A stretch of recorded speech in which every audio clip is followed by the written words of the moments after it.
a lot of what you can do in your practice is record yourself, and you hear it back. And that's why I think what makes drummers like Steve Gadd and Jim Keltner and Bernard Purdy and a lot of guys like that fantastic, because think of what they're doing. They'll play a take, and then they might do it 2 or 3 times, and it's like, all right guys, let's go into the control room and give it a listen. And you're hearing yourself under a microscope. And I've done things like, I'll be playing on a country album or something, and I'll just hit a crash out of reflex, because that's what we do as drummers. We hit crashes.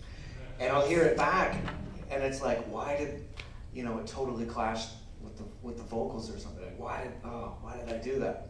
So you learn, it's like, you learn from the experience of doing it, okay, I'm not gonna, Steve Ferrone had a great quote. He said, you know what I do when I think of a great fill? I don't play it.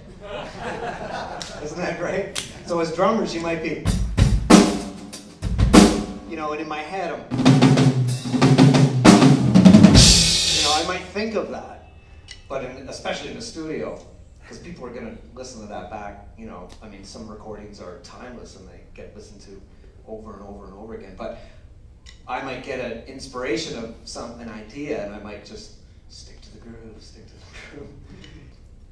Jim Chapin used to say, we'd have a lesson, he'd say, forget that you know me. And at first I was like, what does that mean? Is he embarrassed to know me? What is that? And he meant when we analyze all these grips and the drum stuff, but when you get on stage and you're in the moment playing a show with an audience, you forget it. You're just thinking about the music, but yeah, experience comes from it. Record yourself. I'd say that to any drummer. Every practice should be a bit of you recording yourself, or better yet, videotaping yourself, and you'll get that great thing that Steve Gadd and all those guys got, is constantly listening to themselves and knowing really when not to play.